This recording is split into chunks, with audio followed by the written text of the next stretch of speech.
This is Katy. And this is Patience. And we're Gummy Buddies.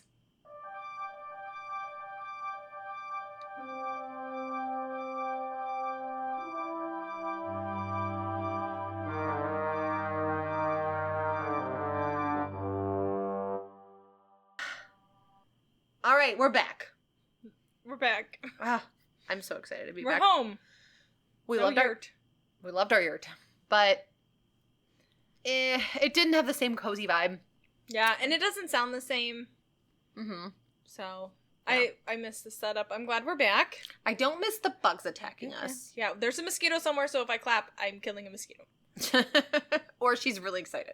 And the cats are out. I just heard one close to us. So Yeah, I see Cheeky on the prowl. Oh, what if she's trying to get the mosquito? Then she knocks No, everything she's down. just sitting there at the moment. Her and her sister are next to each other, out of sight. Okay. I'm excited. I'm just excited. It feels good to be back. I'm ready for this. I'm ready to be high. But, like, what else? Okay, what else do we got to talk about? Nothing. We got just a couple previously gummies we're going to hit. Let me just mumble this entire episode. I see it. I see it. I'm a cat. The whole podcast is just going to be going... It was really close to my face, but I also don't have my glasses on to, like, see it, so my depth perception is really off. Your death perception? Death. I've been, like, not saying words properly today either. It's going to be great.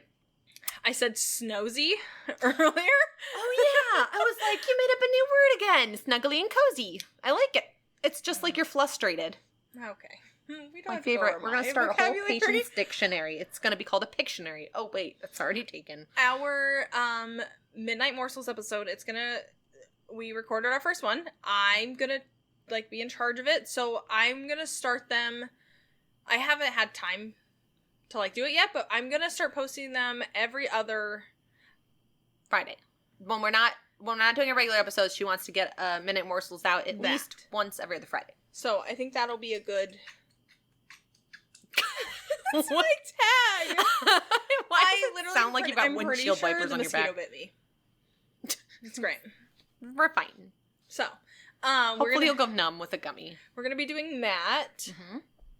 What was that episode? You gotta listen to it. Also, you know how the funny thing, I can't mention it on here because you gotta go watch the video. You know the dumb thing I said that I didn't know Oh, yeah. I went around work and I asked everybody. And they if thought the knew. same thing? Most of the people that I work with obviously went to college because they have doctorate degrees. Mm-hmm. They knew, but there was one other girl who didn't know. She was like my age. And I was like, I would have never known that. Your mistake is a very common mistake. I'm Like, a lot of very people do it. surprised. I would love to know an average of, like, how many people didn't know that. Because, like, I find that so fascinating. So now when I've been listening to stories... and you have to figure out what we're talking about by going and listening to Midnight Morsels episode you got when it airs. to. It's, like, the most embarrassing thing It's I like think a little I've said. 20-ish minute episode, 25, 20, something like that, yeah. It was only 20 Little minutes. bit shorts. Just little shorts. So. I'm so embarrassed. I don't know why we post things on the internet. I don't know either. I don't know why we're posting this right now. I told my coworker about it, and he's like, I gotta watch it. And I was like, no. No. I Nobody was like, we can just save the stupidity This for is work. great. So, we got Clink and then it's all you. Clinky time. Oh, we clink. Not to I be forgot that confused we with clink. Kinky time. Okay. Nope, this is post gummy gummy. Clink. Oh, it's a little hard. Not really. I think it's hard to chew. I don't think it's hard. Could be harder. Okay. I can't tell if it's green apple or watermelon, but the flavor's actually pretty good. Eating We're it with doing the our fruit by typical. the foot? Good. Didn't taste it. Oh, so good. It doesn't Like- have any sort of aftertaste at all. I know. What if I got one that didn't have any Delta in it? And it was just like nothing. And then you got really high and I didn't. I'd be really sad. That would be so sad. Also, I say that now and watch me be like freaking higher than a kite in the next 30 minutes. What if there's nothing in it? 2 seconds later. Yeah, it's my topic. So Patience is going to go over. Sorry, I needed a drink. She's going to go over Dr. Pepper. Oh my gosh, I haven't had caffeine in like days. And then I was really craving... Dude, I'm itchy. Sympathy itches. I crave Dr. Pepper, and oh my gosh, it's, like, the best thing that I've had in a long time. You know how, like, when you haven't had soda in a while, then, like, when the flavor really hits you? Mm-hmm. I'm like, yes! That cake that I made with the Dr. Pepper was surprisingly good. I think I would like to try it next time with chocolate icing and then just a regular can of Dr. Pepper in the sugar-free chocolate cake. I didn't even know you made Dr. Pepper. I made Dr. Pepper cake. It's in the fridge. Mm-hmm. Oh. If I miss you. We were supposed... Oh, I wrote down all the things. I'm gonna do it. Patience is gonna do it. I need to post pictures of the vacation. Of my rash. I and can Biff, do that. I just exhaled really hard. Sorry, I'm not good with breathing. Biff. I didn't even think we took a picture of Biff. I think TJ did. And I'm very sure TJ had a picture of Biff in so long. He's the bird that keeps visiting us in our yard. But I think he's gone now. I just realized I drew that picture of him, but look at right down below. There's a picture of a bird, and I didn't even notice that bird. What if was that's there. what made you think of Biff, though? Maybe. Signs of him everywhere. Alrighty. Take it away. Previously on Gummy Buddies. The name of our book club. Readalicious. Nope. Nope. Redalicious. Readalicious. Ridiculous. Readalicious. Dip. I don't remember. The Ridiculous Club. The Ridiculous. Readiculous. That's the name of our book club. We haven't met up yet because of circumstances. If you hate the name, my niece Hannah came up with it. Email her. We finished our book. We didn't get to do our club yet, so I'm so excited to talk about the book. I haven't read a book since high school, and it was a really good book. Really? I loved it. We can't talk about it. We haven't talked about it yet, so her and I have to convene. Okay, so back on that. What is a thumb cuff? Being thumb cuffed. It's like being handcuffed, but it's actually just for your thumbs. Sounds stupid and looks stupid.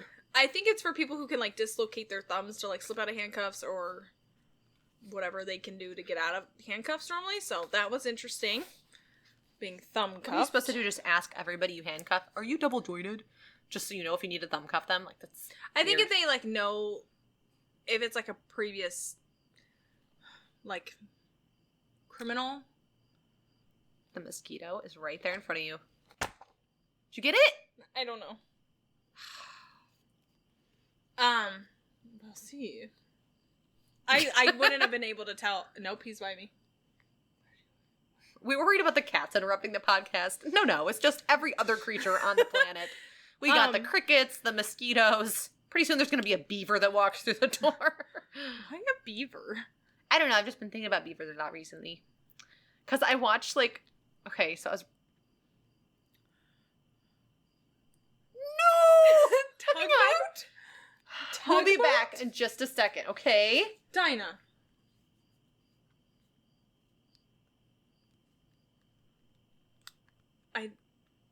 Put it there. Whoa. Stop it. That was weird. Okay, I guess we didn't leave. We're still here. Okay, we're having a rough time. Anyways, yuppie. The word yuppie is not a bad word. I thought it was a bad word. Not a bad word. It just means someone who's professional, who wears like $300 sunglasses. Right, there's a mosquito on your face. And this is a train wreck. So yuppie isn't a bad word. Dang it. So, next, juniper berries. They are edible. You can eat them. They are used in meats and wines and... You almost knocked your whole phone over. I'm gone. I'm back and I didn't even get it. Oh my gosh. Do we need to restart this whole episode? No, because we cleaned. Oh, crap. We'll just fake clink. Clink. It's fine. So you can eat them. They're in meats, wines, all that fun stuff. Juniper berries. It's fine. What else is next? This I don't think they would taste good. And that and that. Oh yeah, this is this and that is that. I said, what's that from? I remember. It's from The Little Mermaid. It's when Flounder is talking about Scuttle and he's like, and then the seagull came and he's like, this is this and that is that. So that's what that was. I think I've only watched The Little Mermaid once, and so I don't really remember it. I watched it with her. We watched it together on the interwebs. So that's one I just don't remember. That was before we were in-person friends. we had to be internet-only friends, and we used to, like, have movie nights on the internet. Back in the day. Back in the olden days. Katie's topic today. My topic. Oh, hold on. I wrote kind of a lot of notes. Have my bumblebee. Yes, you do. He's very cute. He's a humble bumblebee. You know what it makes me think of? Have you ever seen that TikTok where he's a bumblebee and he goes, "I'm a bumblebee"? No. And oh my gosh, I have to show you. I've seen the one where it's that guy and he's like, he does the difference between a wasp and a bumblebee. He's like, "Hey, I'm just picking for flowers or whatever," and then the wasp is like, No, this one is like him singing a parody to "It's an Imagine Dragon" song. No, I've not seen that. Oh, it's so funny. I can't wait to show you. Okay. Hi me. Write it down. Not even hi. I was like, hi. Hi. Oh, that was really loud. Oh, hold on. Can I reminisce about my notes? Yes, go for it. I learned how to play rummy. It's true, I taught her how to play rummy. We enjoyed numerous rounds in the year. This is my airplane, apparently. She's beautiful. This is my airplane. Why? I put rugby peeps with a smiley face. Well, because I knew they were attractive. Probably. Okay. This is episode 20? 25. 6. Something. What time did we clink? Like 10 minutes ago? Not even, I don't think. Let's round it. 9:40. 9:40 p.m. Oh my gosh, we're starting earlier than we normally do. I know. So we should have a really good night. Topic. If my eyelashes go cockeyed in the middle of the episode, it's because I'm wearing fake ones tonight for the first time. They're weird. I've never tried magnetic ones, and I wanted to do it for funsies. I like them, but I got used to how to put them on, and I think I want a different brand. These were like $4 ones off Amazon. So, anyways, there's my spiel for makeup. The topic for all you true crime lovers. I thought you just said something completely different. We're gonna restart that. The topic for all you true crime lovers out there. It's a very famous topic, so. Oh, it's a famous one? It is. Ooh. Let me just start by asking you straight up if you've ever heard of the name Hinterkaifeck. Yep. Pause the podcast. No! He's above you. He's up there. Oh my gosh, this is so annoying. You stupid thing. We need a. We should just get a fly swatter in the. I need to just not have anything in my hand, so that way if it comes, I can just. I'll be in the middle of like a really intense moment of the pod, and you'd be like. Do you remember I like killed a mosquito when I was outside and like just got done biting me like 3 times, and it like when I squished it just had all my blood come out. I was like, that's disgusting. True. Oh, Elijah just bought that stupid thing. We should have used it on your back. We should have paused and gotten it. Elijah just bought it, like paid money for it, for like, it's a suction cup device that you stick on the bug bite and you suck out the venom right away. Yeah, he just bought it like last. I forgot. You know, it's so funny. I told him literally like the day before that I said I wanted to try one. Oh, and really? he ended up buying one, and we didn't even we didn't talk about it. Oh, I had mentioned it to TJ. Yep. How funny is that? Mm-hmm. Okay, I just won't have anything in my hands for a little bit. Okay, please restart. Name is Hinterkaifeck. Hinterkaifeck. Kaifeck. So never heard of it? Nope. I need a hint. Well, this was the name of a quaint little farmstead in Bavaria, Germany. Did you get it? I'm pretty sure I got it that time. Yes! I don't know where he went, but I know I am almost positive I got him. We should keep a score chart, like mosquito 1, Patience and Katy 0, bugs mosquito 1 for every time they attack us and we don't. If I didn't get it, I'm so sorry. All right, small little town. A little town. I didn't want to talk about my topic anyway. It's fine. Full of little people. Okay, it's a quaint little farmstead in Bavaria, Germany. This is a picture of the farmstead. And we're just a train wreck. We're just a hot mess today. So bad. Germany. Germany. Germans. what happened here on the night of March 31st, 1922, remains an unsolved mystery to this day, over 100 years later. Let's set the scene a little with the household first. So Hinterkaifeck was an old property built somewhere around 1863. Oh, wait. Mm-hmm. It's a place? It's the name of the farmstead. Hinterkaifeck is like the location. I thought it was a person. So, it actually means, hinter means like behind, or near, and then Kaifeck means like a village, I believe. And so it's like, oh, near this little village, and that's what they named the farmstead. I thought a lot of places in Europe like name their estates. So I don't know. I am so sorry. That's okay. It's also not totally English, so I can tell you how it's spelled really quick. I can barely speak English. It's true. Hinter. Got that? Kaifeck. I almost got it right. You want to know how I spelled it? Kiffeck. I was so close. Maybe I know German. Maybe you know that better than English. Don't you ever... Oh. Mm-hmm. Okay. I want to talk to you about something really quick for you, like really deep dive. Okay. One of the topics that I wanted to do, I ended up just watching it on Watcher. And it's like an unsolved, like, manuscript that, like, never has been decoded. The Voynich manuscript, it's an episode I already had mostly written, but it's fine. How fun would that be? What if I was sitting there today thinking, do you think we could, like, Patience. solve it if we were high? I have a notebook full of me trying to translate the Voynich. I went to go do an episode on it. It's on my Amazon wish list to buy it. I think that would be really fun to try. I know nobody, like, has solved it and we're not going to, but it would definitely be, like, at the end of the book, it has, like, well, now we're not going to do an episode on it, so... Well, it's fine. It's fine. I saw at the end of the book, it's, like, German and Latin put together, and then, like, it has its own mysterious thing, and I was like, what if this could be, like, our calling? Like, we could be so high, and we just solved a manuscript. Figure out Did you hear the podcast that solved a murder? I'm not even kidding. Like, I have pages of notes of, like, different translation That's possibilities so for letters and stuff. Yeah. That's actually really funny. I was really interested when I watched it. I was going to do it, and then I got so caught up in wanting to translate it that I went down a rabbit hole, and I was like, but what if this means this? What if this means this? And it was really bad. It was funny. very unhealthy I didn't for me. think I spent hours looking at pages of it. That's really funny. Okay, continue on with your German. Back your Germans. to Germany. Post-war, pre-war. Post-World War I, pre-World War II. What happened here on the night of March 31st remains an unsolved mystery. Blah, blah, blah, blah. I already said that.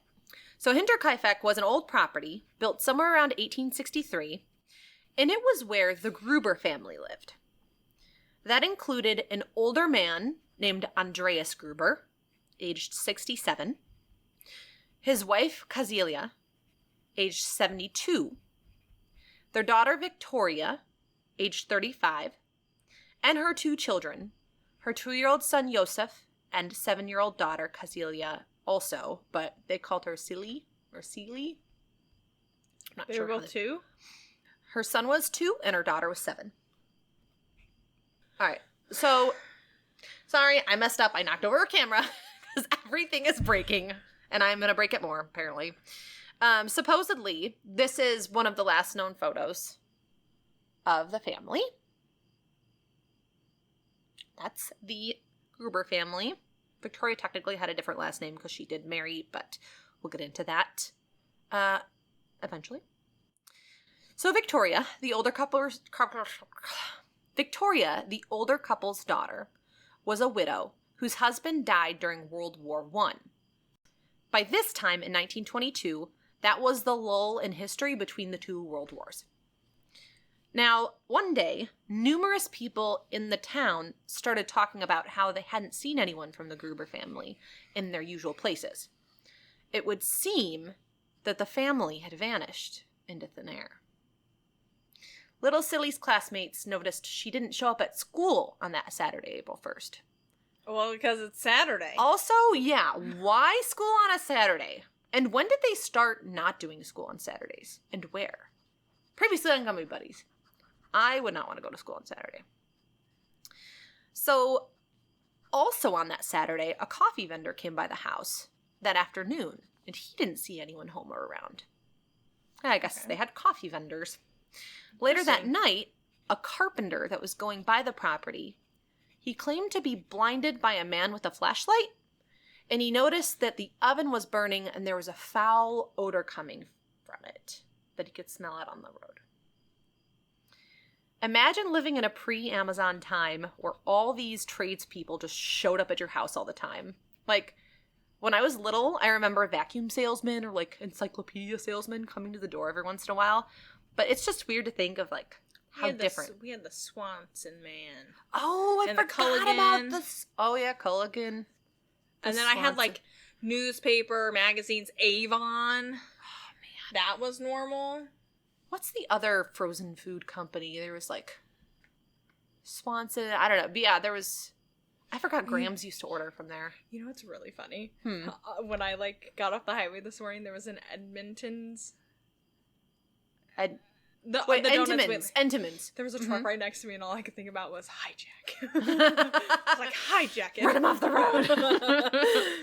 Not in the summer. In the fall, that's the best time. Because in the summer, they always want to stick together because the chocolate always melts. But yeah, I don't know. Like, I remember that when I was little. It's obviously not a thing anymore. You still have, like, Mormons or Latter-day Saints. My favorite thing was, like, the newspaper always being delivered. Because my dad reads the newspaper every day. And so I remember, like, early mornings we'd go out and, like, go get the newspaper and, like, am I assessing already? The dewy grass, and you'd walk on the dewy grass. I would do it in the morning because, you know. And then the fresh pot of coffee, I always loved the smell of it. Yes. Oh. Brings you back, right? Take me back. Take me, Biff. Biff. Dumb. Full circle. Yeah, I think I'm like, I don't know. I better really plot through because I think I'm like a 1 already. I don't know why. I'm a nothing. Okay, well, you're something to me. Oh. All right. So on Sunday, April 2nd, Victoria's friends went to take her to church, but found no one there at the house. And none of the family members showed up for their usual Sunday services. Moving on. It's like we live with people. Do you want to pause really quick? Elijah? It's Elijah. I will murder my nephew live on the camera. Oh, I'm going to lower my volume, I promise, guys. Elijah! You're so loud! We're recording! Shut up! You are dead to me! I love my family. Okay, anyway. Everything else is breaking. We're just going to leave all the broken stuff in. It's fine. If they don't love us for our broken selves, literally a normal day. It's a normal day. It's true. It's fine. If you can't relate, then you're not our people. No sign of people. April 2nd. April 2nd. Soon. Yes. It's going to be April. What day is today? I wrote it August 22nd. Times. I was about to be like, oh, and no sign of people August 23rd in reference to killing family. But never mind. Continue. Got it. So on Monday, April 3rd, the postman stuck the newspaper in the door like usual, and he noticed that the stroller wasn't in the kitchen where it usually sat, and little Yosef would like sit rocking himself back and forth in it, and so the postman would see him every day, like see him or say hi, and he noticed it wasn't in there. But on a side note, I feel like Yosef's 2 years old. I feel like for him to be like playing in a stroller is kind of weird at that age. To me, that's a little bit old to be. I have suspicions about it, but we'll talk about that later. Mm-hmm. Finally, on Tuesday, April 4th, people started to realize that something was very, very wrong indeed. A mechanic was scheduled to come do an engine repair that day. So he showed up, and he called out, and he waited around like for an hour for someone to greet him or come home. All he heard was their dog barking from inside the house, and he finally just decided to go into the engine shed and start on the repairs, despite not seeing anybody at home. He even whistled and sang and made a bunch of noise to try and get people's attention that he was doing the work, in case somebody was home or came home, but he never saw anybody. Now, I have a side question. Do you think you'd enjoy a job where you have to go to people's homes? No. No? In this day and age, no. I feel like it's catch-22. Like, I'd love it and hate it because I love seeing the inside of people's houses, but like, especially if it's a nasty house, like, or it's someone that's got like dog pee on the floor, you know, like if it's a gross scurvy home, that would suck. I don't think I could know, like, if there were like children who were like living like that. I don't think I could handle it. I feel bad for the, like, all the cable guys or internet guys that have to go to people's houses. Okay. I don't know. They always seem like, anytime they show up at my house, they always seem like super overly polite. And I don't know if it's because they have PTSD from just people treating them like garbage. All right, that's my little side tangent there. So the mechanic was there for over 4 hours into the early afternoon and noticed when he went to leave that the barn door was wide open. He walked past it on his way to leave, but he didn't go in. Mysteriously, he noted that the dog was now tied in front of the house. What? And when he went to see if anyone was there, the front door was locked. So, no one home. The mechanic then got on his bicycle. Yes, he's a mechanic that rode a bicycle. And left to go back to town, stopping in on the neighbors to ask them to pass on the message that the repair had been done and let them know that he couldn't find anyone at home. It's like, guys, no one's there. I don't know what's going on. Can't find anybody, but he did the repairs. Whatever. Peace out. Can you tell me what year this was again? 1922. Thank you. I couldn't remember what you said. Mm-hmm. So the neighbor's name that he stopped at was Lorenz Schlittenbauer. Oh. And he was concerned enough that he sent his sons over to Hinterkaifeck to see if they could find anyone there. The boys came back only to report that, yet again, no one was home. So Lorenz decided to grab a couple of other neighbors, and head over there himself to see if he could find out any information as to where the family went. Unfortunately, what he found led to even more questions that would never have answers. Okay. When the three men arrived at the farm, the barn was shut and barred from the inside, and the dog was now in the stable. Upon noticing that the barn was locked, the men forced their way in and discovered a horrific sight. Hold on. I can't write that fast. I need to get the facts straight. Barred. The barn was barred. And the dog in the stable. And the hole in the barn. The hole in the bottom. No rattling on the pot. Okay. And they stormed the barn. These three men. They broke into the barn. I wonder how they opened it. Very carefully. Interesting. Am I gonna cry? If it has to do with the is kid your dying, trigger warning now, because it is only going to get worse. It's really hard when children die. If you can't handle the gore, get out of the kitchen now. Something like that. That's how the saying goes, I'm sure. Do you know my dad has a firefighter cookie jar? When you lift his head up, it's a little firefighter guy, and he has like the blinking eyes, and you lift it up and he goes, if you can't handle the heat, get out of the kitchen. And it's a cookie jar. I did not know that. And it's like the scariest thing that like, it sounds creepy. When I ever go back, opening I'll its show head. You. Yes. No, I did not know that. Okay. All right. I'm ready. Okay. You're hiding behind your bumblebee. I'm nervous. So let's do a level check really quick. I don't feel anything. You sound like you're a 1. That's why I'm asking. No? Mm-mm. Okay. I didn't eat lunch today, and I had maybe 1.5 slices of the pizza that we had. I had fried rice. So it was good. I had nothing. I have 1 slice of pizza and fried rice. It's amazing. I'm nervous. I'm nervous. Trigger warning. Triggers. You've been warned. Trigger.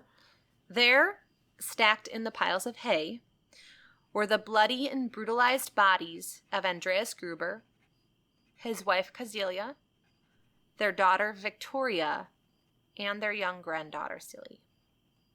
All of them had suffered severe injuries to their heads, causing their deaths. I'm going to remind you again later. These things are out there on the internet if you want to see them. This is nothing that we enjoy. Except for Patience, who is a freak. Are you going to show me them? There are a total of 5 crime scene photos, and yes, I will show every single one eventually. Oh, I'm so excited. Other way. Other way. Don't ask me who I is have who. to, like, zoom in because I don't have my glasses on. That's so okay. I apologize. Mind you, this is 1922, so, I mean, I don't know. It's just... It's the kid. It's a 7-year-old little girl is what breaks my freaking heart. Not that it's not sad when adults get murdered, but anytime there's anything involving kids, it's like... And then it's weird. I don't know if this is a thing for all parents, but like whenever I'm watching TV, if there's a child that dies or gets hurt, if that child is the same age as my child, I get extra emotional. Because like I picture that being my child. And people who work like for CPS, I just don't know how they do it. And there's one more of another. I don't know how they do it either. I couldn't. That's a whole other can of worms, though. I'm confused. And I'm going to tell you why I'm confused. The first photo showed the 2 bodies. Mm-hmm. I only saw the 2. And then the door was shut. But then in this picture, the door's open. And the body's like rolled over with the hay on top of it. So I wonder if the police were not good with the crime scene. So like they moved crap. That could be that they moved. If they were like, did it describe if they were like inside the hay or were they just like blatantly like laying in hay? I think they were as you see them that way. They weren't like I bet they looked like this and then they like flipped them over to like see who it was. I don't know. I just know that that's so sad. That's essentially how they were found. Yeah. Can I tell you something else that's really sad? So in my free time at work, I've had a lot of free time. It's great. I've been going over topics that I want to do, and I have researched like how many people had like been on Earth in this year, and then so like I would research a year like 1992. Okay. And we'd have like 5 billion people or some weird number. Just the general population. And then I go through the year. This is how I find my topics. Well, that I have been lately. I go through it, and in the year, it'll tell me like tragic events that happened. And I've been going through them. I do the same thing. And it makes me really sad to see all the people that like have died. Just ask TJ and Elijah. I looked up, you can, on Wikipedia, you can look up strange deaths listed by year, and I was going through and reading them off to them. It's like 1,000 Ways to Die on there. It's really interesting. It's just really sad because like now that I know about what, you know, the whole stupid thing that I talked about on the episode, it made me realize like how long humans have been on this earth and how many people have died, and it like makes me feel really sad. See, but that's like why I'm not sad when I go to cemeteries, because like I feel very connected to the earth and the cycle of life, and I don't know. But like the tragic ones, like they were gone too soon. True. Like this, it just makes me feel. I'm actually really sad. I'm really sad. I need you. We're not even talking about anybody specific right now yet. I know, but they died. It's just sad. Everybody dies, baby. Yeah, but not murdered. Like they should be murdered. It's from a movie, actually. What? There's a movie of this? No. Oh. Well, I think there's, but what is it? It's a movie where it's Ricky Gervais, and he dies during a routine, like his wisdom teeth or colonoscopy or something. He dies. Oh. And he comes back to life, and all of a sudden he can see ghosts. It's Ghost Town, I think is the name of it. He can see ghosts everywhere after, and he's like freaking out. And he goes back to the hospital, and he's like, "What? Did something happen? Did something weird happen while I was in surgery?" And she goes, You may have just a little bit, just for a second. You might have just died a little. And it's the chick from Bridesmaids. I don't know, Kristen Wiig. I don't know. She's so funny. And he's like, "What? I died." And she's like, "It was just a little bit. It was just for like a couple minutes." And he's like, "Oh, God, I died." And she's like, "It was like 8 minutes or whatever." And he's like, "I died for 8 minutes." And she's like, "Everybody dies." Like, it was so funny. I'm like, so now whenever people go, I'm like, everybody dies. Well, so as we talk about death, funny. The guy, so when we were in California, did you hear about the Omaha guy that went missing in Colorado? Mm-mm. Oh, okay. So while we were on our trip, someone from Omaha, he was 23. He was last seen somewhere close to Colorado, like getting in an Uber, and then he went missing. Well, they found him. He was in the Colorado park, and he died. Funny enough, the guy that died, Funnily enough. he is one of my patients' like friends' kids. Oh, the one that was was this the one that was murdered? I don't know if he was murdered. They don't know. They said they were still waiting on the autopsy report, and they said they would tell me about it. But they just had his funeral yesterday, and it makes me really sad because she was telling me like how like she used to buy them clothes because they were really poor, and I was like, my gosh. There was and then other patients though that for sure got murdered. I had like a family member. Oh yeah, yeah. There was another. That's patient. the one I'm thinking of. His son Everybody getting killed around patients. Stay away from her. Okay, sorry. Continue. All Dead right. people in a haystack. So we're back in Hinterkaifeck, all right? The 3 men, they went to go look for the others that were missing. Little Joseph and the live-in maid, Maria Baumgartner, that had just...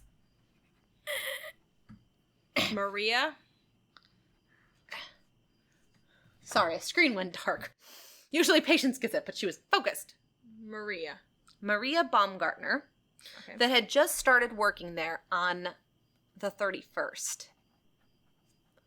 Lorenz was able to produce a house key that family members had already mentioned went missing. He marched in alone, leaving the other 2 men outside. Inside the house, he found Maria on the floor of her room, murdered in the same way as the poor souls in the barn. A blanket had been thrown over her corpse to cover it. Another crime scene photo. I'm just showing patients another crime scene photo, unfortunately, of Maria in her room. And that when they found her, that blanket was covering her, the one that's next to her on the floor. I do know that. With the door being open on the barn, too, like, that might have just been that, like, they had shut it between the pictures or opened it between the pictures. It doesn't necessarily mean, like, evidence. 'Cause they just, like I said, they did not treat it well from a forensic standpoint. So imagine showing up to your brand new job and that very night dying because of it and getting murdered your first night on the job. When people talk about being in the wrong place at the wrong time, I can't imagine how heartbroken Maria's family was. Her sister had just dropped her off that afternoon to work there and even stayed there visiting with her for an hour or so to get her settled in. And obviously she had no idea that was the last time she'd see her sister alive. So my question for you is, do you believe in luck? Like, is the wrong place, wrong time thing a factor of luck, or do you think there's a fate to it? Well, I feel like that goes into, like, religion. So, like, if you're, like, religious, you would think, like, you know, God planned this all for a reason. Mm-hmm. Where, like, people who aren't as religious think it's just a coincidence that... And then there's, like, people who think, like, I think more spiritually, so it's, like, luck involved, like, you have good fortune, good coming, like, good karma, like, things like that. In my personal, like, opinion, I don't know. Fate is what you make it, baby. I feel like I can't answer that because I'm so, like, I want more, like, scientific proof. Like, I'm just like, you know what, if it happens, it happens. Like, I don't think I could do more good and I get a better outcome because I did some good. You know what I mean? Mm-hmm. I think that's just that. I'm kind of like a mixture of different opinions. Like, there's only so much you can say, you know, if you believe in a God that has free will, there's only so much you can say he maneuvers your fate. So that's like, yeah. Without getting into crazy religious debate, I definitely think religion plays a big factor in that. But I know sometimes people just, like, you don't have to be religious to believe in luck necessarily. So, ooh, that was weird. This next part is going to be the hardest to listen to. I'm warning you now. In Victoria's bedroom, in his bassinet, was her 2-year-old boy, Joseph, horrifically attacked in the same way as all the other victims. So as a general FYI, these 5 crime scene photos are out there on the internet. One of them is going to be the one I'm going to show patients. If you are triggered, I mean, obviously everybody should be triggered by child death, but this does not show the details. It's just the room, but it's still okay. If it's just a room, I don't think I can handle looking at a baby. My PTSD is gonna kick back in. I'm gonna have nightmares of that little girl. Oh my gosh, the cameras back then. Oh, the bassinet was so cute on those little wheels. Yeah. It's just sad because you can see, like, the damage done from, like, to the canopy of it from the attack. Oh. I didn't even notice. It's, like, really hard to tell. What's crazy is all the crosses they have on the wall, too, which, like... Mm-hmm. Whoa. Yeah. Very sad. It just seems like such a small bassinet for a 2-year-old to me. Like, I'm picturing... Maybe, like, on average, people were shorter back then and babies were smaller. Dude, I feel like Because of the everybody pandemic. was skinnier and shorter back then. Like, whenever Well, they I didn't go have to Civil junk War food. museums and stuff, there's never, like, fat. Very rarely are there plump women in the Civil War pictures. And I'm like, you guys didn't have Taco Bell, okay? You don't know the struggle. And they've, like, walked everywhere.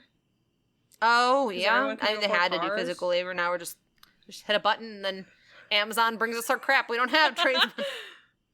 All right. It's true. Ugh. So, I don't know. It just hurts to see. Like, the bassinet, it's just really, really sad knowing that was his final resting place for, well... Well, at least he got to join his mom and his family. Yeah. Like, that is true. There's something, like, when a family dies, there's together, something... is nice about it. Yeah. I don't know if nice. Well, like, it's like a good comfort Watch feeling out, TJ. because they have someone they know, like, if they do go to, like... No, there is yeah, I a- agree. like, It's like, they're not alone. At least they didn't have to live without each other. But... Aw, Yosef. When all is said and done, the police are brought in. They botch the investigation by letting people traipse in and out of the house and not securing the crime scenes, of course. And apparently, fingerprints weren't even lifted anywhere, even though this was standard practice by that time. I was shocked to learn, I didn't know this. I didn't know how early fingerprints were recorded, but apparently the first official use of them was all the way back in 1911. Oh. I had no idea fingerprints could be done. I'm curious what methodology they used to obtain them back in the day. Have you ever been fingerprinted? No. I was. You had to be for foster care. And then, I can't remember, I think I had to do it for a library job once, but I could be on crack. I definitely had to do it for foster care, though. Like going in and getting the I did. fingerprints. I had to do it once, yes. One of my old jobs, I had to do it when I worked in healthcare. I had to be fingerprinted. That was about it. All right. So, I've laid out all the facts before you. Now, we're going to spill some piping hot tea all over this biatch. Are you ready? She cursed again. No, you didn't. I She's cheat been on cursed. a roll. When Honey, we're no. on a roll. All right. I'm enjoying this because I'm at like a 2, but I'm still able to read for now. I'll just pass it to Patience and make her finish. Just days before the murders, which were believed to have been committed on the evening of March 31st, Andreas Gruber, maybe I'm a little more than a 2. Andreas Gruber mentioned to neighbors that he saw unrecognizable footprints leading towards their barn, but never leading away. He and the others in the family also happened to mention to people that the latches of some of their doors on the property looked like there was an attempted break-in as well. Andreas also supposedly was upset because he found in the home a newspaper that none of them had purchased or subscribed to. Subscribed to. Now, an innocuous newspaper shouldn't upset someone too much. But was it extra upsetting for Andreas because he suspected that his daughter was meeting up with a man? After all, Andreas was indeed a jealous man that had actually been convicted in the courts of having an incestuous relationship with his daughter, Victoria. Disgusting. Yeah. Had to do jail time of like a year, I think. And then they convicted Victoria of it too. Even though she was being raped. And she had to be in jail, I think it said like 2 months or something. So she was punished for it. And she was already suffering from her father, her whole life probably. So as a matter of fact. Sorry, I'm trying to keep up. Dicier. Gotcha. You're good? I'm writing as fast as I can. I have shorthand. You're doing what I did last time with yours, and I was like, like I felt like if I didn't take notes, I couldn't keep up with the people. And keep up with the tea. Okay. So, Andreas, the disgusting old man. So, that plays a big role in this whole issue of trying to solve it too, because no one knows if the motivation had to do with that. Like, if somebody knew and was like, this is disgusting family. Yeah, it muddies the waters for sure. So as a matter of fact, the parentage of Victoria's daughter and son are something that is highly debated. Victoria's husband was at war, and he was gone a suspiciously long time for her to have been impregnated by him. Like, probably couldn't have been the father of her daughter, Cecilia. So it's entirely possible and sadly probable that little Cecilia was her grandfather's own daughter. And as for Joseph, well, Victoria had no husband at the time, so who could be the father but Andreas, right? But wait, could it be the neighbor Lorenz Schlittenbauer, whom Victoria had actually had an affair with just a couple weeks after his first wife died? Whoa. Mm-hmm. The tea. Rumor has it that there was a time Victoria was trying to get Lorenz to marry her, supposedly. Mm-hmm. Lorenz, it's said in places that he even gave her child support payments because he was so sure that Joseph might have been his child. Whoa. So, something that I didn't see addressed in my research, but something I definitely wanted to point out was that, all right, so if Joseph was the son of Andreas, like if he had developmental delays, that would explain why he was still in the stroller and why he was like playing, I don't know, I still think, nobody talks about it, but I think for a 2-year-old, like just rocking in a stroller back and forth, like 2-year-olds want to run and walk around and play with toys. They don't just sit. So either he was abused and neglected and like left in that thing and forced to stay in that thing all the time, or maybe he had developmental disabilities. That's pure conjecture. I have no idea. I'm just saying, if you're a child of incest, there's a high likelihood that you might not develop the same as an otherwise genetically healthy child. So, something that I just was kind of thrown out there. It doesn't mean that Lorenz wasn't the father, but if it was Andreas, that would make sense. Maybe no one talks about it because it was like more common for kids just to do boring stuff like that. Like, kids nowadays have tablets when they're not even out of your stomach yet, so... So that seemed odd, pure conjecture.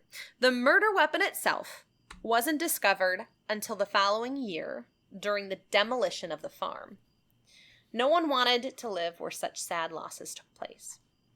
The crew taking down the barn found a bloody mattock hidden up in the loft. Now, have you ever heard of a mattock? I had not.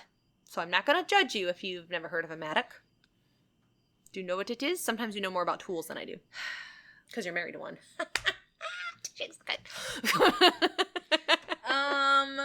Man, that was great for my level. You just want to take a guess? There's one thing I'm thinking of, but show me what it looks like, and then I will. I actually don't have a picture of it pulled up, but I was going to describe it to you. Oh, okay. So it's like a pickaxe, but like a double-headed one with like an axe on one side and a pick on the other, or like a hoe. Oh, okay. One and an axe. Like people use it to dig in the dirt for. Yeah. I know what you're talking about. I keep going to adjust my glasses, and I'm not wearing them. I can't think of what this tool's called. What I thought it was is there's a tool that has like a spur on the end. And for the garden, and I thought it was like something like that, and I was like, oh, well, I don't know the name of it, but yeah, but interesting. I'm sure it's a ground disturber. Patent. Okay, so yeah, they found this mattock up in the attic. Okay, shut up, Katie. All right. And the loft is in the barn, right? Or is that in the house? In the barn. Okay, like they found it in the loft of the barn. Okay. Now, this is all that remains at Hinterkaifeck today. A nice little memorial. Katie, don't hit her camera again. Oh, that's so cute. With all their names written on it. They got like a little flower garden. So, but the farm itself was demolished. All the buildings and such. Ultimately, the most important question to ask is, who committed these atrocious murders? You did. We've solved the mystery of Hinterkaifeck. Do you know how they were hit in the head? Like, it was in the back of the head, in the front of the head, on the side? Like, do you know anyway, like, how they died? I don't know specifics of where or even how many blows, but, like, from the pictures, it didn't look like there was a lot left. Like, it looked like it was just a lot of damage on the noggin. Good question. There are lots of forensic details I would love to know, but that I couldn't find written anywhere, like things like that, like exactly how many wounds, or was there any difference in the decay of each corpse? Like, did they look like the time of death was about the same for sure? That kind of thing. I'm going to wrap up with a quick list of the main suspects, but be aware there are a lot more. There were like 100 suspects.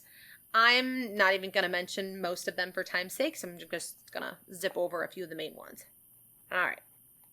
That way we can make theories on our professional education.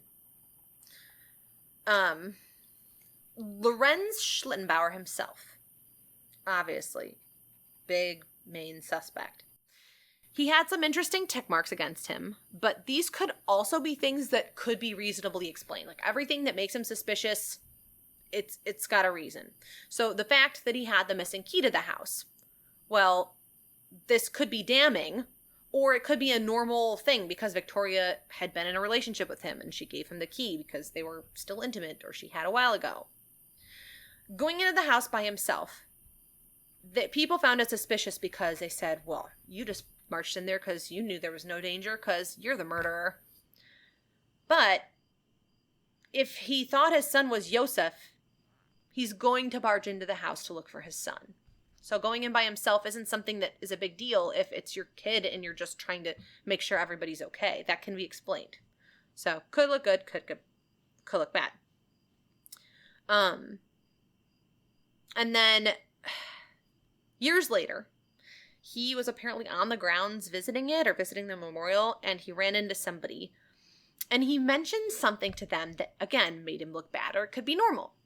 He said that, well, the murderer must have left him in the barn because the ground was too frozen and hard for him to dig to bury the corpses.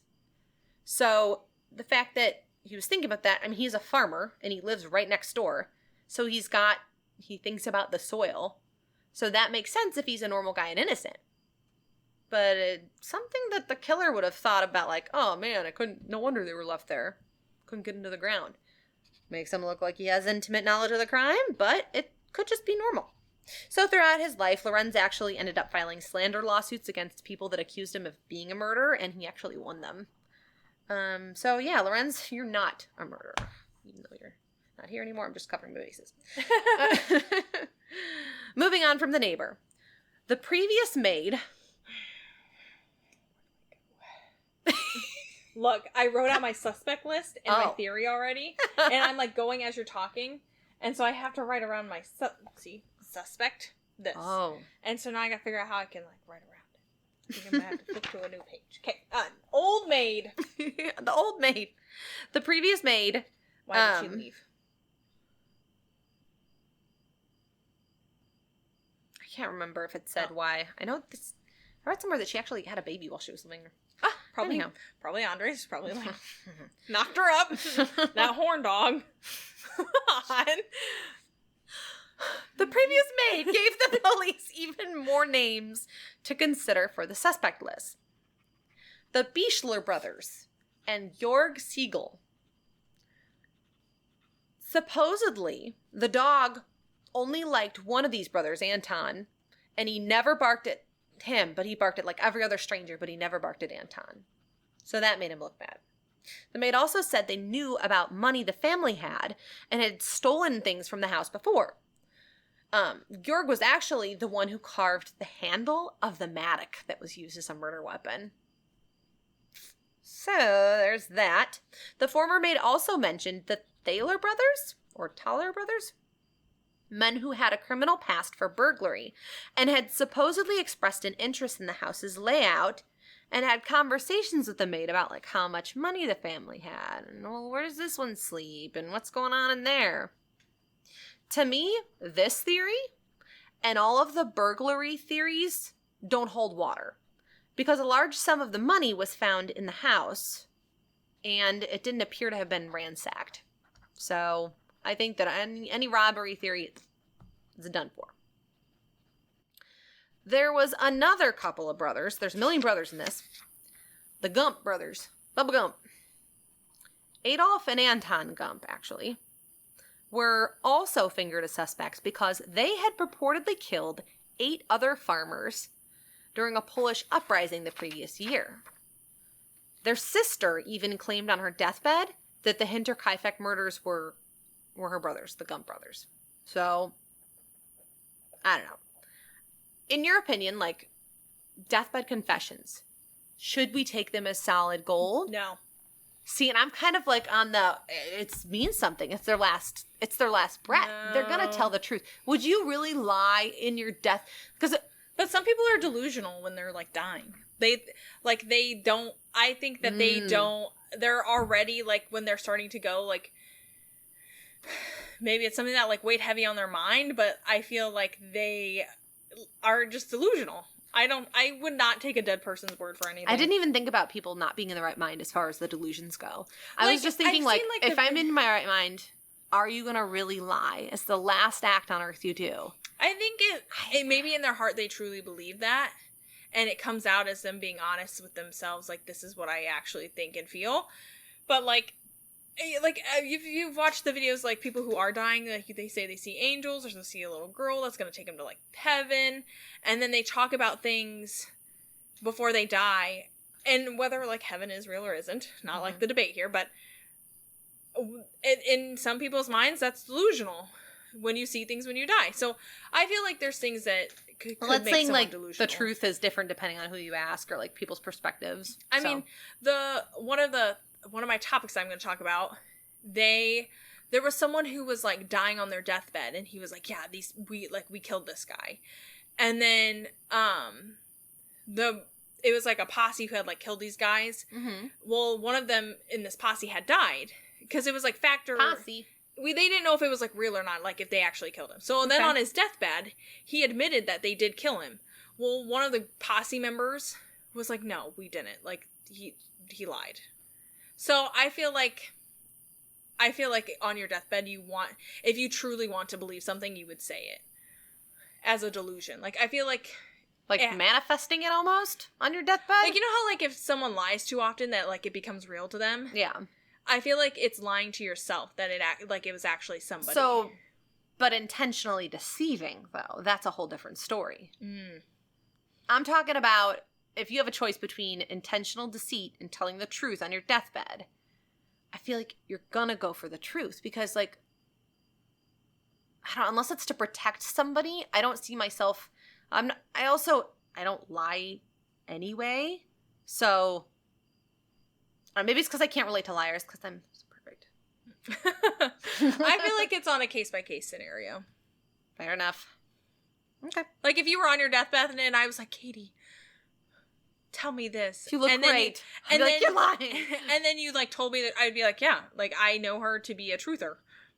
And then, like, you know, if you go to, like, some criminal who has some, like, issues and you ask him the truth, I bet he would. Okay, but what about, it depends on what you're talking about, too. Because what I'm talking about is facts. Like, did this or did this not happen? Not just, perspective. It's, I heard them confess to this, or I know they did it because I was there, or I saw them. Like, facts versus not facts. Okay, well, think about it this way. Just because someone confesses, okay, my thing is that, what if that gave you a peace of mind? Like, what if, like, I, like, killed these people, and I'm on my last dying breath, and you said, you were just sitting there with me, and I said, I killed them. Mm-hmm. But I knew, like, this case weighed heavy in your heart. Or in, like, everybody's heart. And I just said, and I confessed as I died that I did it. Would you believe me? Well, yeah. I would believe you. You would believe me? Yeah. Well, you are scary. I could definitely see you killing people. No, I think that I wouldn't take someone's word on it. Because maybe they're just trying to help you heal. I'm really curious if there's any... We're just going to start hooking up dying people to lie detectors in their hospice care. We'll do a study. Like, excuse me, ma'am, I know you're dying, but I need to see if you're lying at the end. So I'm just gonna hook this up right now. So I don't know. I feel like I'm in the truth camp. I think people are honest on their deathbed. Unless it's to protect, like, with little caveats. Overall, I guess it would depend on the situation, is my opinion. the truth on will it. out. So. Well, deathbed confession. Oh, my brothers did it. So that was the Gump brothers. We're gonna go a little bit crazier with it. I'm almost done here, sorry. There are those that believe it was actually Victoria's dead husband whose body was never recovered fully from the World War. Can you calm down for a second? I need you to calm down. Because I'm trying not to freak out. What Katy? are you projecting of you telling me to calm down? I literally wrote 2 pages ago, was husband's body confirmed from war? Oh, really? Nice. Whoa. I don't know why I said it like that, but yeah, nice. I could be an investigator. Our murder mystery box. Or our box. Yeah, we never did it. Oh, We never did the... Yeah, we're going to do an escape, like, okay. mystery box thingy. So that theory, okay. I had it sitting here somewhere. All right. Yeah, that's... Some people say, oh, maybe it was him. And then if he found out about the incest and that the child might not have been his and kind of going on a rampage. So blaming some poor dead guy. Potentially dead guy. Potentially a dead guy. Even though, like, everybody's dead by now, so technically we're blaming tons of dead guys. I even read some theories that it was Andreas himself that committed the murders on his family, and that Lorenz came and finished him off. Lastly, I'll leave you with one final theory that I don't personally believe is true, but it makes for a good story. In the book, The Man on the Train by Bill James, it is speculated that the string of axe murders in the U.S. around this time period were committed by one man, killing isolated rural families living not far from railroad tracks. This serial killer is supposedly a German migrant named Paul Mueller. What if Paul Mueller was the man that killed these poor sick souls in Germany, but was also, in fact, the same man that was right next door to us in Villisca, Iowa, murdering an entire family with an axe here as well? Okay, hold on. You gotta backtrack for me. I don't... Villisca axe, I've watched, like, stuff about it. Is he the one that supposedly killed the family? What? Like, repeat. The theory is that Paul Mueller is a man that goes on the train and goes on railroads and is a serial killer and there's a theory, tons of family, well, not tons, but tons compared to none, tons of families died by an axe murderer in that time period in very similar manners. The theory is that he was a German migrant named Paul Mueller. So he came from Hinterkaifeck. He had murdered them and came right next door to us in Villisca and killed that family too. Do you know the name of the guy, like, that supposedly killed them with the axe? Do you know? Paul Mueller? Not, like, in the U.S. Oh. He would have had a... Yeah, he was in the U.S., like, under the same name. I don't know. I need to read the book The Man on the Train, because it's been referenced in, like, every true crime podcast I've ever heard.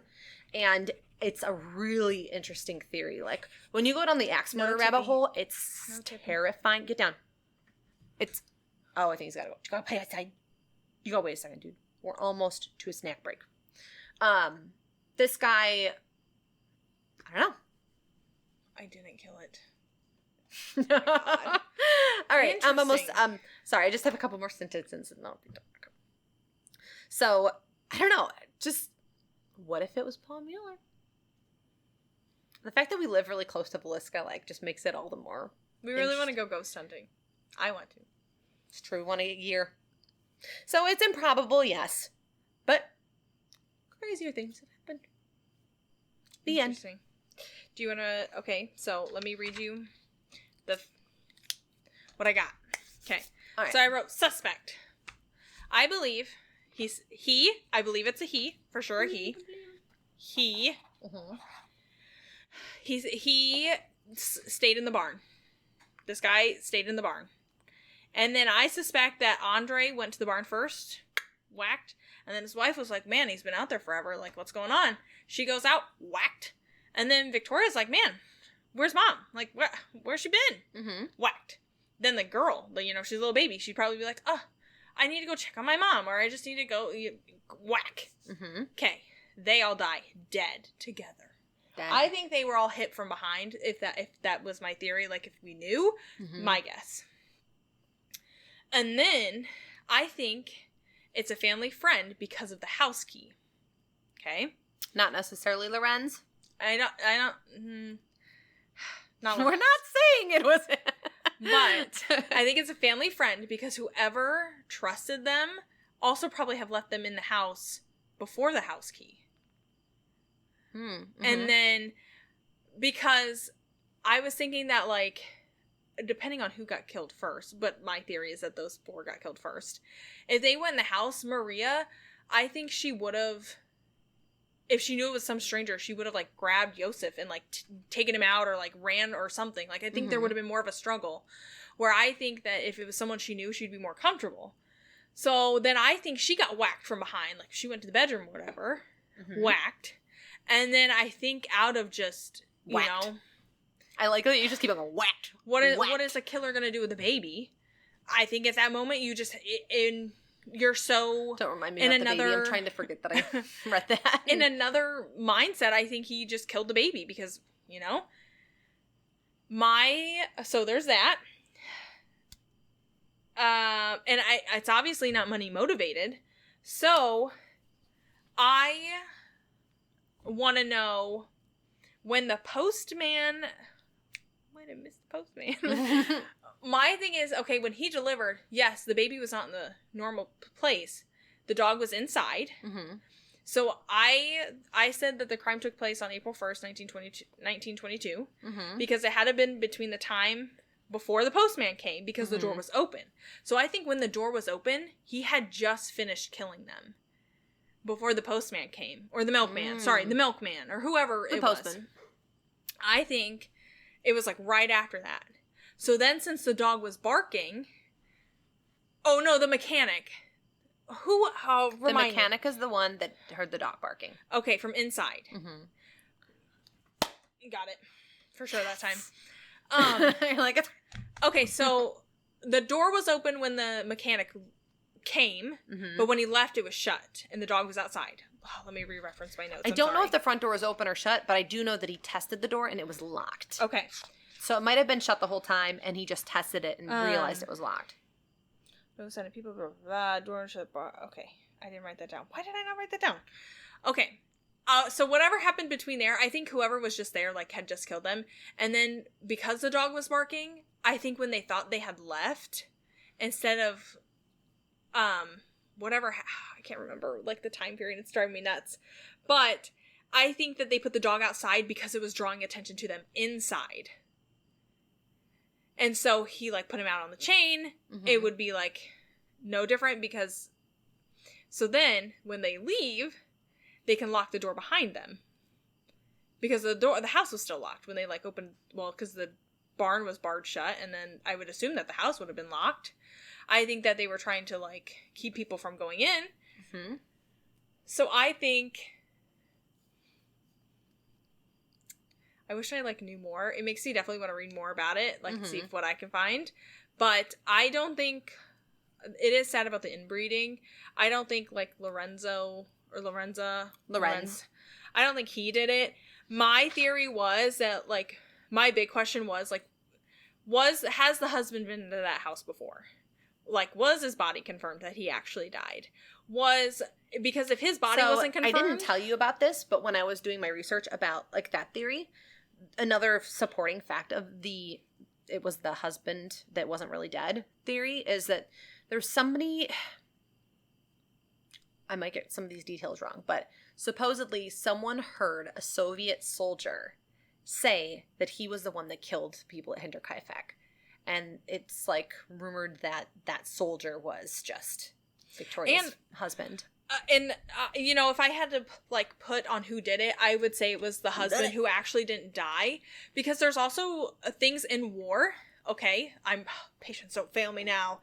I believe soldiers used to also because of how traumatized they were from the war, they would trade dog tags with people that they couldn't recognize so that they would fake their own death. That's a whole other spin on it. Because then, like, some people, I believe, would have to go back to war. Mm-hmm. And then there are people who just, couldn't handle it and they wanted out and they wanted to go back home. So if that was the case and he did switch and let's say, oh yeah, they confirmed that he died because we have his dog tags right here. But that was common. I swear that's like a common thing that they used to do that. Fascinating. I knew people would like take dog tags of their fallen comrades. I swear there's people who, like, because of how much PTSD that they got, like, they would want to leave war and they would go AWOL. They would go AWOL and that's how they would pretend that they died. I never even thought about that. So just if it was him, killing themselves off, and he would be like, "Oh, I want to go home to my wife. Like, I can't deal with this nuts. war." And then he goes there, and then he finds all this out in the town because I bet the town talked about it. But like after the inbreeding incident, he gets whiff of it, and he's like, "It was what?" common. Like he'd be like, "What the heck?" And then it would go on. And if I had to guess, I would say the husband did it. That's my theory. I think that the husband did it and he did all that stuff. But what about the deathbed sister confession where she's like, my brother said they did it? I think she was delusional. What about Delulu? What about the people that had been killing farmers, like those brothers that were doing it as part of a political retaliation? Like, well, what political standpoint would these people have from these inbreeding? Who's going around killing farmers? It was like part of their attacks. I don't think so. I definitely would like to read more about it, but that would be my theory.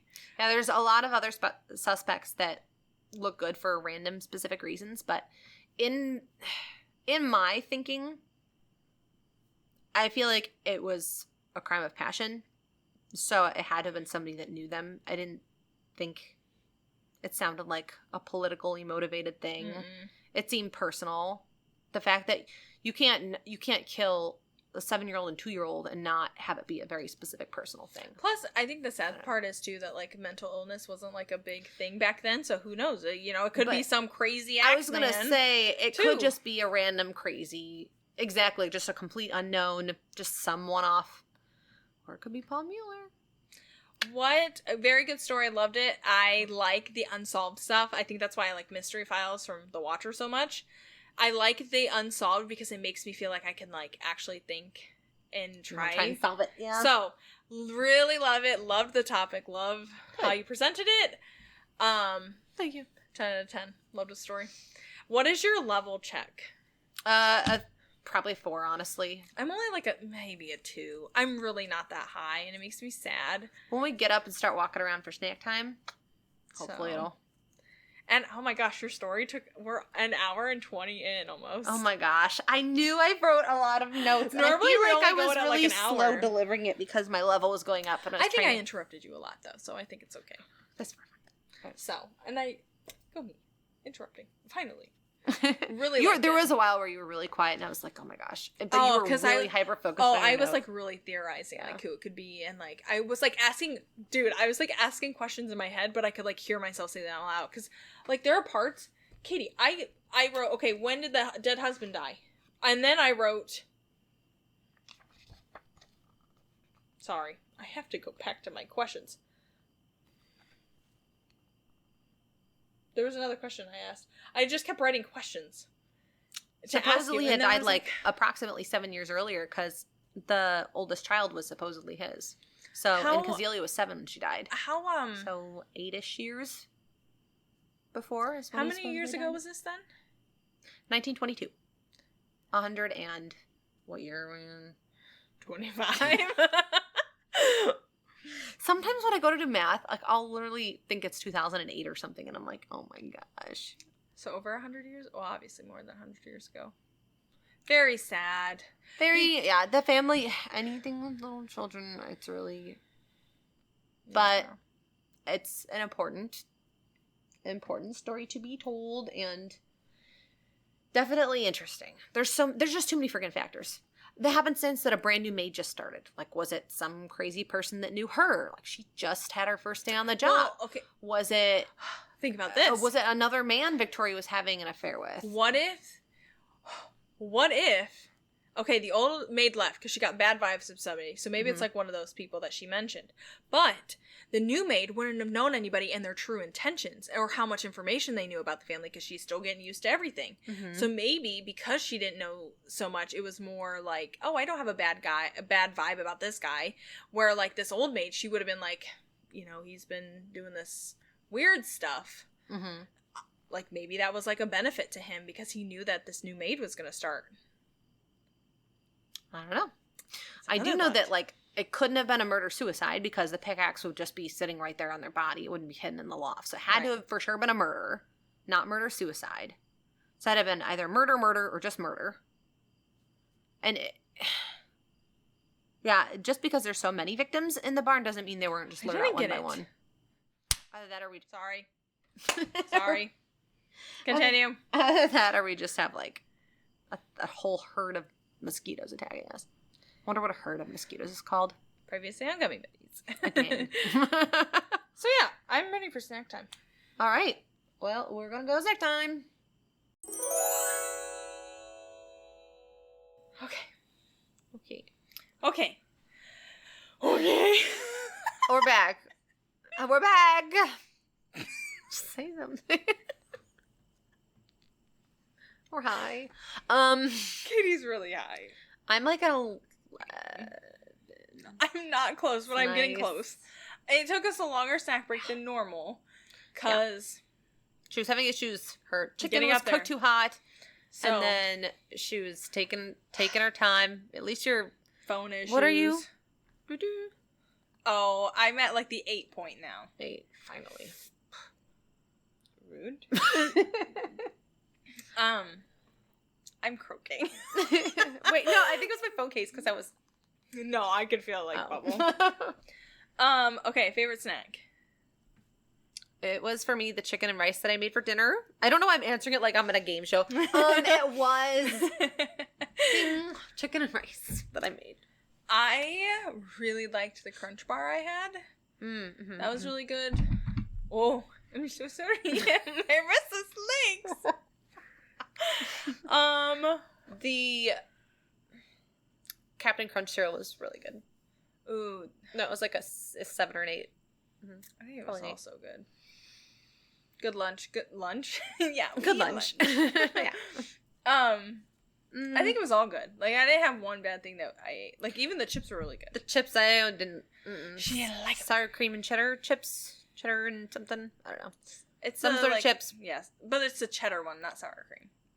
Or is it sour and cheddar? I think it's sour cream and cheddar. Oh, okay. Those. I thought they were so soft. We're gonna have the ice cream after. I'm excited. The super fudge brownie Blue Bunny tracks. Blue Bunny tracks. I don't know why, but I'm gonna make you laugh because I had a high thought. I was thinking of the Blue Bunny, but I was thinking him as the Playboy Bunny. But like an interesting combination. Like the Chippendales version of the Blue Bunny. Pecans. Murder. Pecans.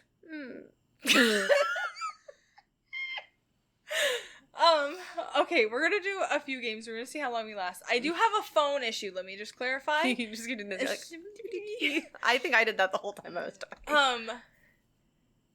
If I don't have a camera in it, like ends here, it's because my phone storage died. So I'm just pre-warning you that if it's just Katy add on it to screen, the body count of the podcast. So we'll see. Without further ado, we're gonna do some games.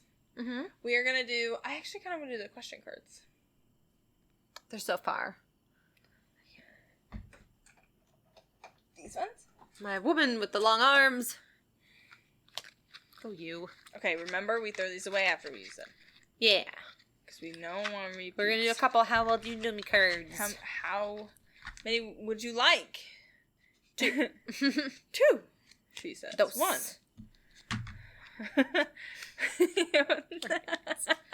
Okay. Okay. Right. 1, 2. Oh my gosh, this one's so stupid. I love it. No, my one question's kind of like, it's fine. It's fine. Praying. It's cool. It's cool. Okay. You want me to go first? Sure.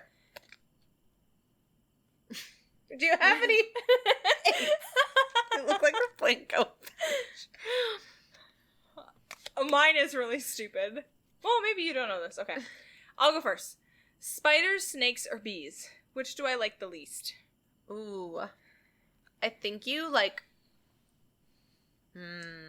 I want to say spiders the least. But then again, you're a baby with all of them. So... Rude. But is it true? No, we were friends. We are. And that's how I know you so well. I know you're a baby with all of them. I'm going to go spiders, bees, snakes. Snakes, spiders, bees. I don't know you at all. I've seen the snake that killed all the chickens where we used to live, and those suckers are huge, and I don't like that. I don't like slithery. Like, that doesn't... I mean, they always slither. So, for you... I just pictured a guy with, like, an anaconda fake snake. There's, like, a prank for his woman. Somebody do that. I think yours would be spider, bees, snake. Mine is bees, spider, snake, because bees are more likely to hurt me because I've been stung by them more often than I've been bit by spiders. I know snakes don't scare you. I used to play with snakes when I was little. My mom lived in Wisconsin, and I didn't have any friends, so I made the wildlife be my friends. So I used to go and catch garter snakes and grass snakes and the Snow White of Illinois. Of Wisconsin. Alrighty. I used to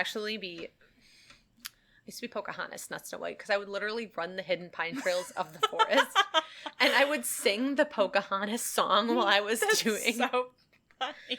And I would literally like roll in the pine needle. My white 5-year-old self was like, I am Pocahontas. You know what's crazy? This unlocked the memory. We're doing the memory unlock. No, we are. It's so crazy. I can like smell it and everything. Okay. My next one's really funny. What's the last book I read? The last time I lied. That's another plug for our ridiculous club. The book club. Join it. I already forgot the name of it. Last Time I Lied by Riley Sager. Really great book. We can't discuss it. End there. Next question. Okay, next. I also read the same book. Ask the question back to me. What's the name of one of my first boyfriends or girlfriends? Fred. I would date someone named Fred. Scooby-Doo. I actually do have one that isn't obviously I can't remember TJ. his. I know it, but I don't know it. Like, you've said it before. For some reason, the name is... Okay, hang on. What's the first letter of it? M. Why can't I... Mark. Mm-mm. No. Nope. Matthew. No. Luke. John. No. All the men of the Bible. No. Minestrone. No. Is it? His name was Michael. Punch.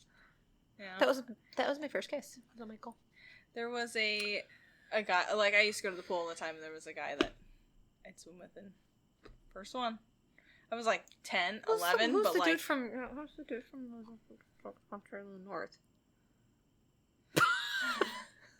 Who's the one dude, like, from Canada or whatever? Oh, I'll tell you later. The tea. Stop talking. For you, I don't know who your first boyfriend was. Joshua.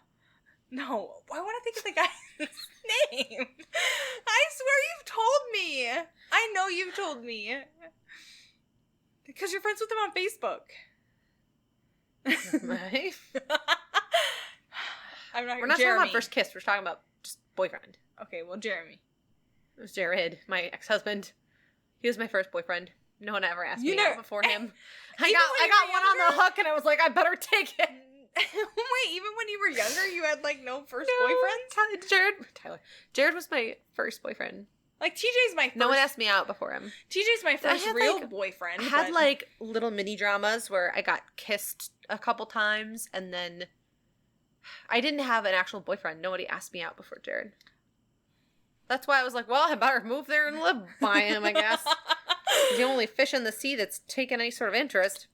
Okay. What accomplishment am I most proud of? Oh my god. This is a horrible fucking question to ask when you're high. I should know this. Do I know it? My serious answer? I don't even know my serious answer. Okay, if you want... Okay, I'm gonna give you 2. Okay. Your serious answer is doing an audiobook. I didn't even think about that, but sure. That's a great thing, too. You survived motherhood. I don't know if I consider that an accomplishment or a punishment. I totally get it. Your funny answer? Uh-huh. Read me the question one more time. What accomplishment am I most proud of? That you give really good head. Remember we were talking about it earlier? I need to get a pin for my lapel. I thought that's what you were going to say to me. Funny. Oh, I was going to say that I 100%ed Skyrim on Xbox. I was going to go wholesome. My first one was wholesome. If you're sticking the whole thing in. What? You said it didn't give great head. You said the first one was wholesome. That wasn't the first thing I said. What's the first thing you said? My accomplishment? Oh, the audiobook. My serious answer. Okay. That's meaningful. Okay. See, I get it. Got it. Jeez. I'm sorry you distract me with your blowtorch. I think that's a pretty great accomplishment. I didn't think you'd go Skyrim. Yeah, no, I don't know. That was my silly answer. Oh. You don't think of a serious one. Not that I have a lot to choose from. It's just hard to pinpoint what I'm actually proud of. So my bachelor's degree. I'm proud that I got my son to Diamond Art and watch Golden Girls with me. Honestly, just getting Joshua and Elijah and Hannah graduated and stuff. I'm most proud of my foster parent stuff with them. Other than my own children, obviously I'm proud of them too, but I'm proud of my kids. Gosh, I hope they never see this. Colin and Katy, you matter. But just after everything they went through and stuff, getting them, yeah.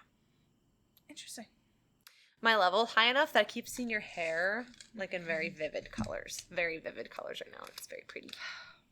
I actually Isn't her really hair like cute? This. Oh. We talked at the same time. Cute first. We were just talking about how we love your hair. Oh. I freaking love it.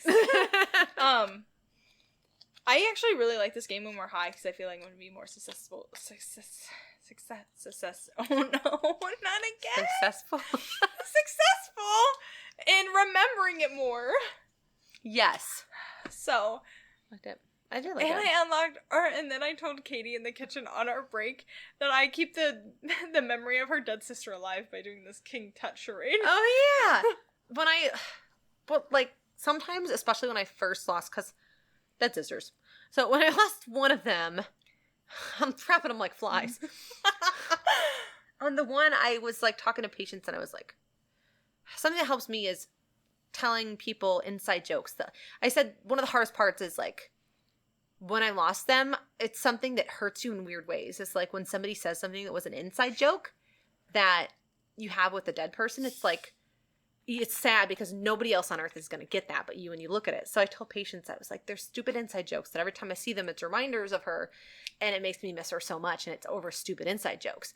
And she was well, if it helps you can tell me some of them. And I told her, yeah. So there's a really fun one that I can always remember. I couldn't remember what sister, but I remember there was one time that I talked to you and you brought up, we were talking about one of them, and you told me the story about how they did charades and her sister did this dance. King Tut. For King Tut, but wasn't it off of the show too? They was saw off on TV. Of Saturday Night Live. Yeah, Steve Martin did a King Tut dance sketch on it, and he was doing this dance move on Saturday Night Live. And Sarah and I had watched it together, and then when we did charades, King Tut was the one she had to get me to guess, and she was she was doing the dance moves that Steve Martin did. And so, since she told me when we do charades here, or there are times we do things, I always do it just to because I know that's something Sarah used to do, so I feel like I can help keep that memory alive by doing stupid stuff to make you think about her every once in a while. It's very sweet. We can't make this a sad episode. I'm not sad. Me. I'm both of your sisters, but me. But me. Okay. Thanks, both of you. She's my sister now. Jeez. I don't know. I hope that I'm a good friend enough that, like, I forgot we were recording. I'm just like... that I hope that, like, I remind you of your sister sometime, like, in a good way. Like, honestly, I can, like... You're so different than them. Really? Yeah. I don't really... Unless there's something that I'm doing with you that I had done with them. Or, like, if there's a specific, like, random thing, like us sitting at Christmas opening presents or something, it makes me sad because I wish they were here with you.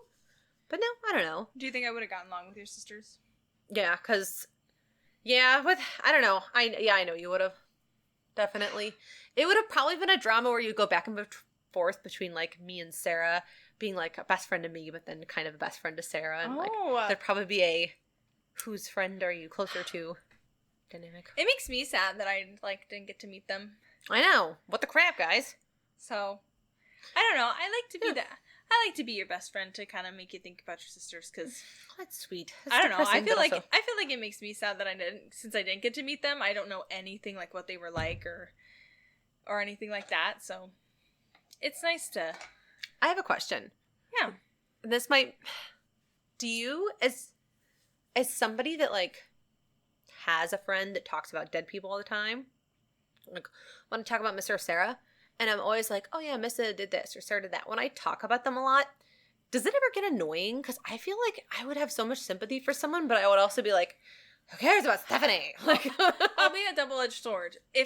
Because I've never met them, I love hearing about your stories because it makes me feel like I can picture of who they were. Oh, okay. But then if I was like if I knew her and I knew everything like that had happened, I would be like, sometimes I'd be really annoyed that you just would bring her up so much.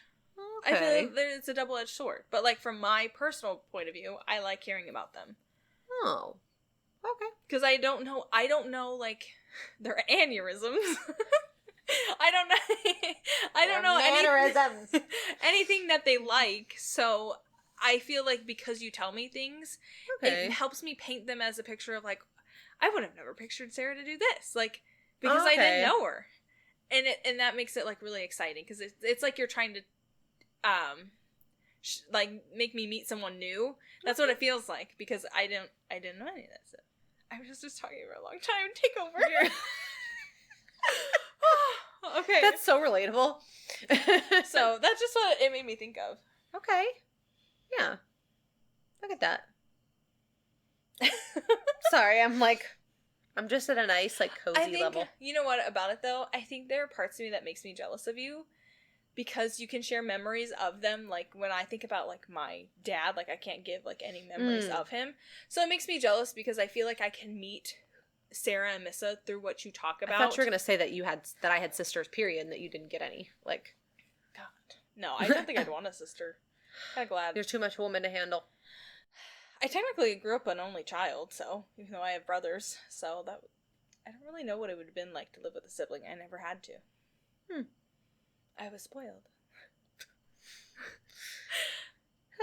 Because I know you and Sarah used to share stuff, right?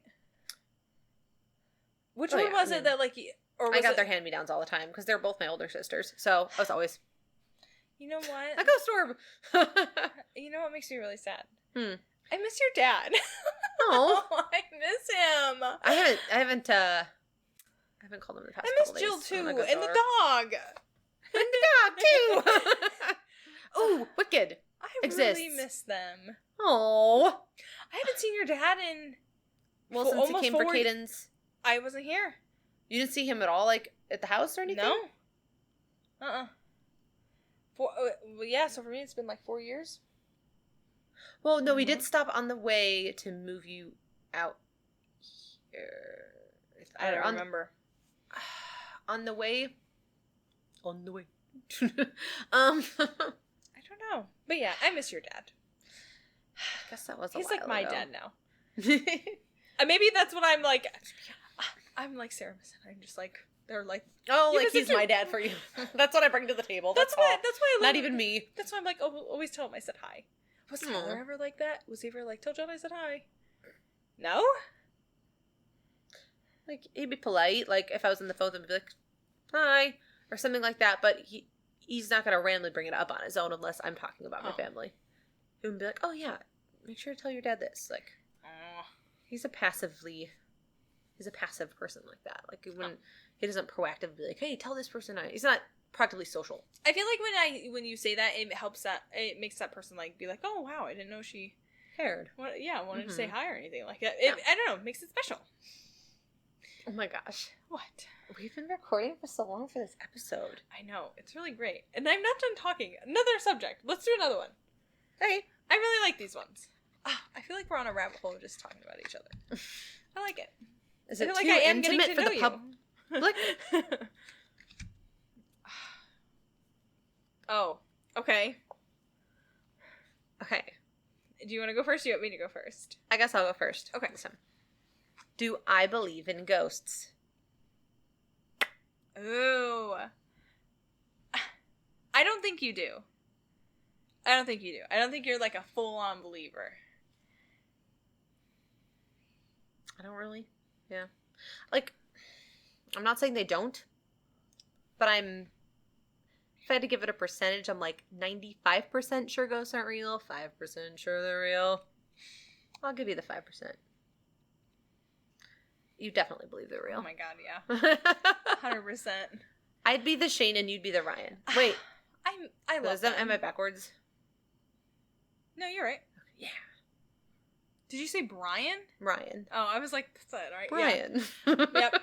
I'm a Bagara. I really want to go ghost hunting. Bagara? It's like their like fan base for like believers of Oh. ghosts. Or no, that's also his last name. It's like the nerdiest thing you've ever. Oh. That's Ryan's last name too. Sorry. Anyways, my question: when was the last time I wore formal attire?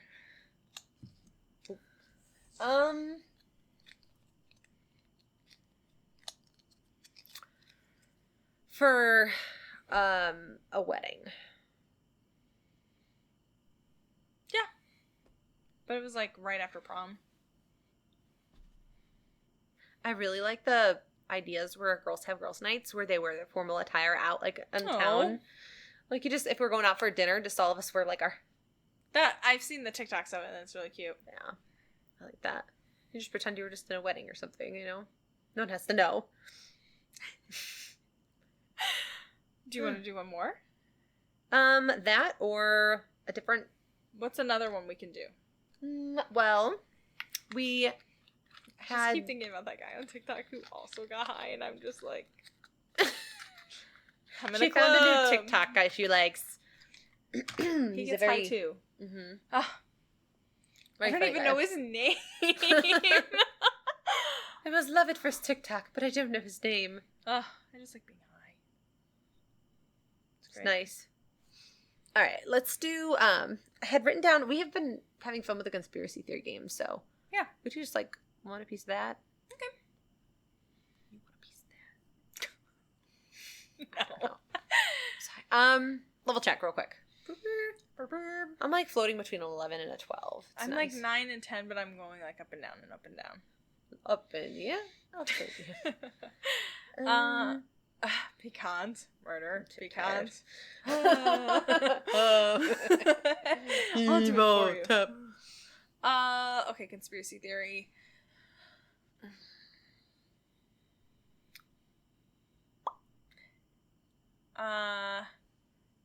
Neptune and concrete.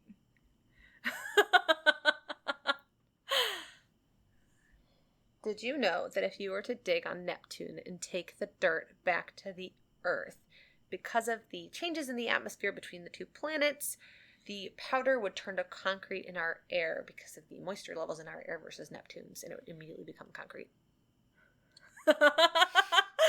Yeah. Should I write a sci-fi book while I'm high? Ooh, that was a good one. And that was quick for you to think. I just like pictured somebody dumping really? a barrel of Neptune dust on our planet and it just turning into a brick of concrete. It was weird. That's funny. It's freaking ISS-y. Okay, it's going to be a platypus and the bubonic plague. I can't say that word properly, so I'm gonna mispronounce the word. It's the one word in the English language that I can't pronounce. And it's got boob in it. I'm so mad at you. God! All right.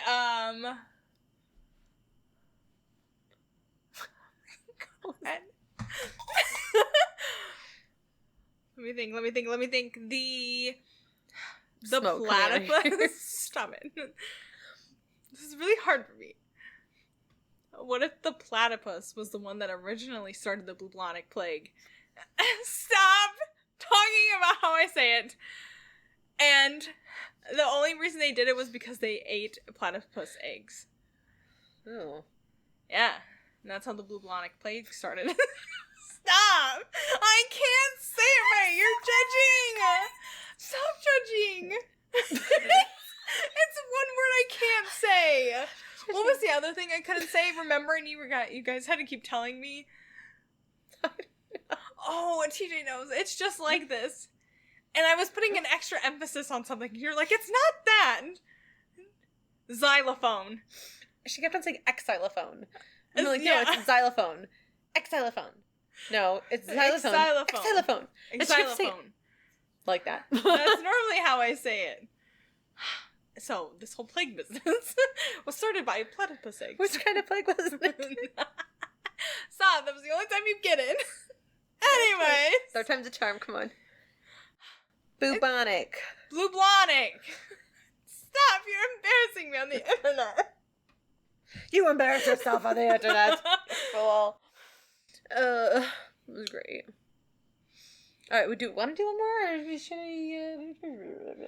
I mean, it's good. It took us like 5 minutes to end because I can't follow cues. And I always forget what we're doing and I get lost. Maybe you got a touch of the bubonic plague. That was mean. Oh, you hate me. Oh my gosh, just another mosquito. Don't forget to look up what a herd of mosquitoes is. Okay. No. She's too lazy. Jeez. Our one thing that we have going. Okay. Okay.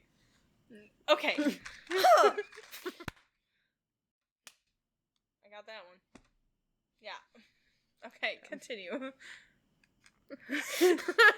Okay, our socials, Gummy Buddies Podcast, find us on everything. You can email us too, because we're cool like that. And we have email. Buddy. Buddy gummies. Buddy Gummies! It finally happened! We said that we were gonna do drunk dives and we were gonna call it Buddy Gummies. Just Buddy Gummy. And I'm not drunk. GummyBuddiesPodcast@gmail.com. That's right. Where you can go. We're on TikTok. All the fun stuff. Fun stuffs. We're not on funstuff.com. That's our X-rated one. Okay. I'm ready. Are you ready? Because I'm For ready our to raise a toast. glass. Our glass. This week, I would like to toast with my Astro covers. My Halo Astro covers for Pinterest. To the smell of bookstores and how fresh and crisp they smell with the linen cottony crisp fabric smell. It's like so clean and the paper just with the light hints of leather. Even though you make people have to go to the bathroom, apparently. Cheers. You're beautiful. Oh, okay. My toast. My glass. It's Katy's Spanish book that she got for 50 cents. It's so cheap, I don't even remember paying that. I'm using her Spanish book. So, to fit the theme, I gotta think of it. Hold on, stop. I know what it's called, and I just can't think of it. Oh, ready? I've raised my cup to a latte. Oh, I love that. I saw a TikTok with a dip for... Get it? The theme. It is. Oh. Is it Mexican? Ah, you were Is inspired. it a Mexican dish? It's a Harley Quinn dish. Look at me knowing things, but I just can't speak properly. Some of us have a speech problem. Okay. You want to do one more? Do you want another toast? Another they're toast. No, I was just clicking your elote. Oh, thanks. I like elote. I like elote. You were acting like a guest on a news program that was like, I like elote. I like turtles. That's what it makes me think of too. Totals? Turtles. It's like the Halloween meme. I'll show you later. Mm-hmm. Okay. All right, guys. I'm so ready to write this out together after this because I know I'm like peaking now, and so it's gonna be great. It's gonna be a fun night. Okay. All right. So thank you guys very much for listening to us. The script is so hard. I would never make it as an actor. She's you know one that makes me. She improvs it every time. I'm gonna tell her that's too much improv for your brain to handle. You mess up every time. You know, no, I can do it. You know what's funny? Like, I really don't think I could be an actor because this is how it would be. Yes. Okay. You'd be screwed. We hope that you like Spartan 117.